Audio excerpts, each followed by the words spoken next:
Dans cette partie de la formation, nous allons discuter spécifiquement du contenu des cours. Donc là, on va beaucoup plus dans le détail. Donc, on essaie d'avoir une approche du général au spécifique. Donc, on va beaucoup plus dans le détail du contenu des cours. Et donc, on va regarder vraiment comment on fait pour préparer le matériel qui est requis pour notre présentation. Donc, on prend toujours pour hypothèse que le cours est déjà monté, le cours en présentiel existe déjà. Donc, vous allez voir, je prends pour acquis qu'il existe un plan de cours, je prends pour acquis que vous savez quel livre utiliser, quels exercices qui vont être faits, etc. C'est quoi l'approche pédagogique, c'est quoi les embûches, c'est quoi les problèmes. Donc, je vous ai parlé qu'on avait, tout à l'heure, dans l'autre formation, je vous parlais de la pyramide inversée, qu'un programme est constitué de cours est constitué de thèmes. Donc, on va regarder c'est quoi la structure d'un thème à distance. Je sais que moi, je parle de cours hybride, mais ça se pourrait qu'un thème soit purement à distance. Vous vous rappelez, dans la formation précédente, on mentionnait que si on veut faire un cours hybride, on pourrait avoir des séances complètement présentielles, des séances complètement à distance. Là, regardons qu'est-ce qu'un thème complètement à distance aurait de l'air.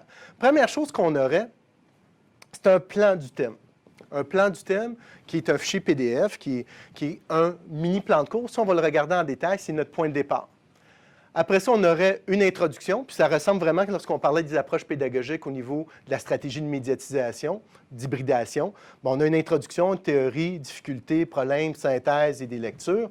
Bien, au niveau de l'introduction, habituellement, c'est ta mise en contexte, t'expliques pourquoi le sujet est important, c'est quoi les embûches, où ce sujet-là s'insère dans le parcours pédagogique de l'étudiant. Donc ça, habituellement, c'est une capsule. Une capsule de quelques minutes, 10, 15, 20 minutes. Après ça, on a la théorie générale. Théorie générale, c'est vraiment pas dans le détail, c'est vraiment conceptuel, c'est les fondements. Habituellement, ça devrait être assez large. C'est les assises, c'est la base. Ça aussi, habituellement, mais écoutez, c'est des guides, c'est pas une loi, c'est des guides. Normalement, ça aussi, c'est une capsule. Tu mets la table. Après ça, dans les difficultés particulières ou toutes les particularités de votre sujet, de votre théorie, de vos problématiques, bien là, habituellement, ici, on a une foule de capsules. Parce que tu n'as pas besoin de... Il n'y a pas une limite au nombre de capsules que quelqu'un peut faire. Quand vous allez venir me voir, je ne vais pas dire « Ah, toi, tu as épuisé ton nombre de capsules. » Fait que si ton sujet prend 8 capsules, il en prendra 8. S'il en prend 5, il en prendra 5. Il n'y a aucun avantage à essayer de minimiser le nombre de capsules. Au contraire, je vous ai expliqué tout à l'heure, on est mieux d'augmenter le nombre de capsules. Pour diverses raisons, on en parlera tout à l'heure. Donc, ici, dans les difficultés particulières, on a une foule de capsules. Après ça, un problème synthèse, habituellement. Puis encore une fois, on parle de problème synthèse, mais ça peut être n'importe quoi. Dans votre cas, vous, un cas, peu importe, une simulation. Si vous faites, par exemple, vous êtes en entrepreneur, vous faites une simulation de démarrage d'entreprise, ça n'a pas d'importance. Vous pouvez avoir un problème synthèse. Et évidemment, à la fin, l'étudiant, il y a des lectures puis des exercices à faire. Ça serait un cours à distance. Ça serait un cours complètement à distance. Si vous voulez faire ce cours-là en présentiel, bien, vous le faites comme d'habitude. Puis si vous voulez faire ce thème-là en mode hybride, bien là, vous choisissez, comme on avait choisi tout à l'heure comme stratégie, qu'est-ce que vous désirez faire en classe, qu'est-ce que vous désirez faire à distance. Mais prenons toujours l'exemple du thème à distance, puis c'est pas parce que je veux nécessairement faire du à distance avec vous, mais je vais prendre toujours les thèmes à distance parce que c'est le cas de figure le plus complet. Puis après ça, si vous voulez en faire moins, bien là, c'est facile. Ce que vous ne voulez pas faire en capsule, bien, vous le faites en présentiel, puis ça finit là. Donc, on a une série de capsules. Première étape, c'est le plan du thème. Puis, je dis que c'est vraiment la première étape. Puis, d'expérience, les gens ne le font jamais à la première étape. Les gens font leur capsule. Puis après ça, tu te rappelles, on a fonctionné comme ça. Je me rappelle quand moi, j'étais technicien et gestionnaire du projet de notre médiatisation de notre programme cours. Et donc, c'est moi qui disais au professeur, écoute, j'ai tes capsules, mais je n'ai pas toujours ton plan du thème. Les gens le font toujours à la fin. Idéalement, tu le fais au début. Puis là, je suis en train de parler à des profs comme on parle souvent à nos étudiants. Fais tes lectures avant. Bien là, fais ton plan du thème avant. Fais-le avant, puis au pire, tu l'ajusteras. Mais c'est merveilleux de le faire avant parce que ça te donne une vue d'ensemble. Je vais vous montrer c'est quoi le plan du thème. Qu'est-ce que je veux dire par là? OK, on va enlever le petit panneau ici. Le plan du thème, c'est un mini plan de cours. Donc, on commence évidemment par le nom du thème. Ça va de soi. avec les objectifs généraux. Les objectifs généraux, ce sont les objectifs que le professeur se fixe. Pourquoi que c'est le fun de le faire au début avant de médiatiser? C'est parce que ça te sensibilise à qu'est-ce que tu veux faire. Tu vois aussi la profondeur avec laquelle tu veux aller dans les sujets. Donc, on utilise toujours évidemment des termes d'action. Donc, des objectifs généraux, on se rappelle, c'est l'objectif que le professeur se fixe. Donc, par exemple, ce thème a pour but de initier les étudiants, familiariser, rendre les étudiants aptes, permettre les étudiants de choisir, de développer, compléter une formation de base, faire acquérir des connaissances, approfondir des sujets. C'est important de prendre le temps de te poser cette question-là, à faire ce texte-là, parce qu'en te posant ces questions-là, tu vas dire, est-ce que j'ai une approche qui va être plutôt superficielle, puis je ferai une couvrir en général, ou je veux aller en profondeur? Et ce n'est pas après coup que tu le détermines. Il me semble que c'est ta pédagogie qui va dire, ce sujet-là, il faut qu'il soit approfondi ou pas. Nous, en comptabilité, qu'est-ce qu'on faisait? Comment on faisait pour déterminer ça? On était un petit peu chanceux. On a des comités qui suivent les grilles de compétences de l'ordre des CPA et qui déterminent tel sujet, c'est un sujet, parce que nous, on prépare des candidats en début de carrière, et donc il y a des sujets qui doivent être connus rien que de façon superficielle, des sujets qui doivent être connus beaucoup en profondeur. Donc, par exemple, la vérification du gouvernement, bien, ce n'est pas toi qui vas signer les états financiers du gouvernement en début de carrière comme CPA, donc tes connaissances requises sont moindres. Donc, ça, c'est un exercice que pour tous les cours, il faudrait faire, se poser la question, c'est quoi le niveau de connaissance et de compétence, évidemment aussi, je suis en train d'aller chercher. Après ça, on détermine les objectifs spécifiques. Tu as un objectif général, tu as les objectifs spécifiques. Les objectifs spécifiques, normalement, la façon de s'en souvenir, c'est les objectifs que j'attribue aux étudiants. Donc, moi, je veux les initier à telle problématique, je veux les rendre aptes à faire telle chose. Et là, spécifiquement, l'étudiant, là, c'est évidemment, j'avais préparé ça pour comptabilité, mais on l'adapte à n'importe quel sujet. On met les objectifs spécifiques pour l'étudiant. Donc, comptabiliser X, Y, Z, identifier telle chose, distinguer, développer, résumer, dépendant de ce que vous désirez. Donc, si l'étudiant a rien que besoin d'une compréhension vague du sujet, bien, résumer puis discuter du sujet peut être suffisant. S'il a besoin d'une compréhension profonde du sujet, bien, il faut qu'il soit capable à mettre en application, de maîtriser, de conseiller un client, de résoudre un problème. Donc, tu le mets en fonction de tes objectifs généraux. Et ça, c'est le fun aussi pour deux raisons. C'est le fun pour l'étudiant parce que, théoriquement, ça devrait le guider, mais c'est également le fun pour le prof parce que là, tu commences à être beaucoup plus dans le concret. À titre d'exemple, en comptabilité, si je me mets à dire qu'un objectif spécifique, c'est de savoir comptabiliser X, Y, Z, bien, normalement, je vais m'assurer que dans ma présentation, j'ai une couple d'exercices au moins qui font la comptabilisation de X, Y, Z. Donc, il y a une adéquation entre ce que je vais faire et ce que je veux que l'étudiant soit en mesure de faire. Après ça, j'ai une section démarche d'apprentissage. Puis, excusez-moi les termes que j'utilise. Je sais que ce n'est pas des termes très élaborés au niveau pédagogique. Pour ceux qui font beaucoup de pédagogie, écoutez, moi, je suis autodidacte. On me dit, bon, j'appelle ça de même, je pense que ça a de l'allure. Démarche d'apprentissage, qu'est-ce que je veux faire dans cette section-là? Vous savez, quand vous enseignez, vous donnez toujours des hints, des indices à vos étudiants. Vous leur dites, par exemple, dans le livre à telle page, lisez pas ça. Dans le livre à telle page, c'est très compliqué, j'aimerais mieux que vous regardiez ce que moi j'ai fait. Tel sujet qu'on fait, il est très compliqué. Au moins, cette section-là, vous devez la lire. Si vous ne la lisez pas, vous ne comprendrez pas. Ou par exemple, vous dites, je fais un exercice, c'est la suite de l'exercice du livre. Donc, si tu n'as pas fait le livre, tu ne seras pas capable de suivre. Vous donnez des directives habituellement à vos étudiants en classe. Bien, ça, c'est la section des directives, donc des marges d'apprentissage. Parfois, moi, dépendant des sujets, je suis peut-être un peu original, mais des sujets, je dis carrément à mes étudiants, lisez pas avant. Faites les PowerPoint, faites les exercices avant. Allez lire après, ça va compléter. Fait que des fois, j'aime mieux qu'ils lisent avant, des fois, j'aime mieux qu'ils lisent après. Ça dépend du sujet. Et après ça, on a la chronologie des sous-thèmes. La chronologie, c'est-à-dire, c'est ta feuille de route. Qu'est-ce que tu as? Donc, on a présentation de l'information financière qui est mon thème. C'est mon plan du thème. Donc, l'étudiant, il dit, OK, je pars de là, c'est le fichier que j'ai en main. Puis après ça, vous voyez, il y a comme des sections. Mes sections, c'est quoi? C'est mes sous-thèmes. Donc, j'ai un sous-thème vue d'ensemble. Ben oui, c'était mon introduction. Après ça, j'ai un sous-thème objectif des états financiers. Fait que là, je commence à aller dans les sous-thèmes. Regardez un petit peu comment c'est codifié. On va y revenir dans la présentation, mais c'est important. La codification dans un cours qui est à distance est importante parce qu'à un moment donné, l'étudiant peut se perdre facilement. Puis s'il n'y a pas de logique dans l'identification des fichiers, s'il n'y a pas de logique dans la séquence, puis là, l'étudiant, ça devient comme une chasse au trésor, puis il dit, OK, là, je suis rendu à tel fichier ou tel fichier, puis là, il cherche. Là, tu vas les perdre. Il faut que ça soit facile. Donc, ici, on identifie les séquences et les fichiers vont porter, on va le voir tout à l'heure, vont porter le même nom que qu'est-ce qui est indiqué ici. Donc, le fichier ici, état financier, ça va être le fichier 1.3, les états financiers. Donc, une adéquation de cette feuille de route-là et le fichier. Ici, c'est un exemple. Donc, prenez ce sous-thème-là. Mais voyez-vous, ce sous-thème-là, on voit tous les fichiers liés au sous-thème. Donc, j'ai 1.3.0 qui est la capsule puis le PowerPoint en PDF. Puis après ça, j'ai des fichiers complémentaires, donc .31, .32, .33. Quand je change de thème,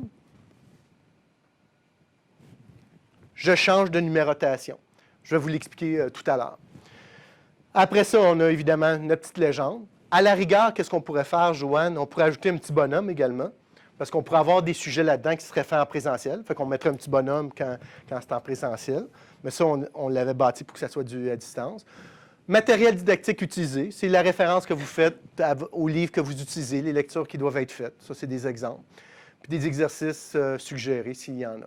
Donc, c'est réellement un mini plan de cours, mais qui donne un petit peu plus d'informations, qui sépare les sujets, qui sépare les fichiers, qui indique la durée des capsules vidéo. Comme ça, l'étudiant peut dire, bon, là, j'ai une demi-heure, durant mon heure de lunch, j'ai une demi-heure de libre, mais je peux quand même écouter 3 capsules durant mon lunch. Pardon. Donc, plan du thème, première étape, malgré que la plupart vont le faire à la fin. Je vous suggère vraiment de le faire au début. Les sous-thèmes, comme je vous ai dit, c'est notre point de départ. On a vu dans l'autre formation qu'il faut faire un inventaire de nos sous-thèmes, puis on identifie qu'est-ce qu'on veut médiatiser ou pas. Donc, ça va bien. Quand on est habituellement un jeune prof, ça, c'est plus difficile, mais quand on a de l'expérience, ça fait longtemps qu'on enseigne le cours, on sait qu'est-ce qui passe pas, c'est beaucoup plus facile. Et, comme je vous mentionnais, il faut faire des petites capsules. Donc, il faut subdiviser la présentation en 7 ou 10 diapositives pour que ça dure environ 15 à 20 minutes. Ça, c'est l'idéal. Il y a plusieurs considérations pourquoi il faut que ce soit ça petit. On va en parler dans la prochaine diapositive. Mais concrètement, si je me mets dans vos souliers, vous dites, moi, je les ai déjà mes PowerPoint de montée, j'en ai pas 7 ou 10.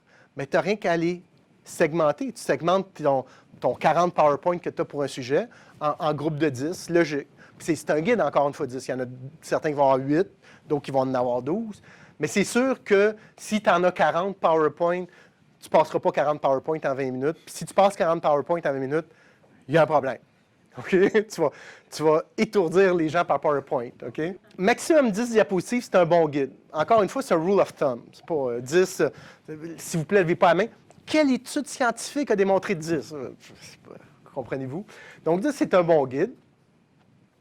Et, très important, séparer la théorie des exercices.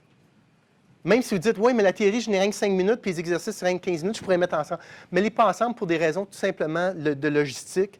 L'étudiant qui décide, ah, moi, je vais écouter cette capsule-là dans le train en m'en allant à Sainte-Thérèse, bien, il est capable d'écouter de la théorie dans le train, mais il n'est pas capable de faire des exercices dans le train. Il ne peut pas sortir la calculatrice, le livre, puis tous les documents. Fait qu'il faut vraiment, rien qu'au niveau logistique, séparer la théorie des exercices.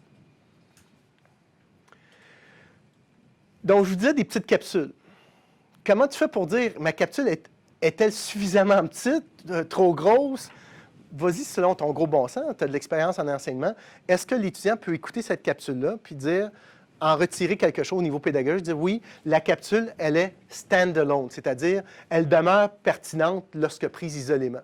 Est-ce qu'elle a du sens toute seule?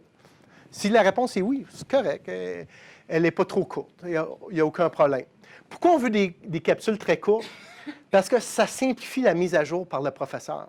Imagine, tu as un cours avec 10 capsules, puis il y a un changement, que ce soit en comptabilité de normes, en fiscal, la loi fiscale, en droit, une théorie, une nouvelle réalité que vous voulez transmettre dans votre cours, c'est beaucoup plus facile de prendre un petit morceau qui n'est pas bon, tu l'enlèves, tu le mets aux poubelles, puis tu le remplaces par ton nouveau Lego qui est bon. Tandis que quand le cours il est monolithique, là, ça devient compliqué. Puis aussi, c'est pas beau. Tu dis, hey, as-tu remarqué à minute 14 comment il a vieilli? Ben oui, mais là, tu as changé 3 ans plus tard, puis là, tout change. Là. Nous, on ne se voit pas changer. Vous savez, quand vous rencontrez des amis que vous n'avez pas vus depuis 10 ans, vous dites, ah, t'as donc bien changé. Puis ben, tu sais, ça va des deux façons. Là. Quand toi, tu vois quelqu'un, tu n'oses pas y dire, tu vas voir ta conjointe, tu dis, hey, j'ai vu tel gars, il a tellement changé. Lui, il se dit la même chose de toi. Là. Fait qu'on change continuellement.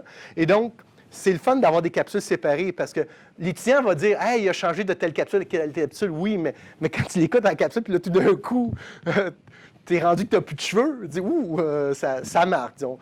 Fait que séparer les capsules, c'est plus facile la mise à jour, c'est plus facile au niveau technologique la mise à jour. Également au niveau pédagogique, une petite bouchée est plus facile à digérer pour l'étudiant. Vous savez comment un étudiant fonctionne habituellement? Il passe à travers son cours, puis sa séance, son sujet. Si moindrement bien organisé, à la fin de son sujet, il va se prendre des notes, il va se mettre des rappels, des bons reminders, il va dire « fais attention à ci, fais attention à ça ». Il va se prendre des notes, il va travailler le sujet. Si tu sépares le gros sujet en plusieurs petites capsules, bien, cet exercice-là, tu y fais faire plus souvent. Sur des plus petits sujets, il va être capable de les assimiler plus facilement, ça va l'aider. Puis en plus, lui, ça va être beaucoup moins intimidant parce qu'il va dire « Hey, ce sujet-là, il est compliqué. » Tandis que là, tu le coupes comme pour ton enfant. Là, tu coupes la viande, le steak en petits morceaux, puis là, il est capable de le mâcher, ça va bien. Donc, ça aide beaucoup. C'est aussi le fun au niveau logistique.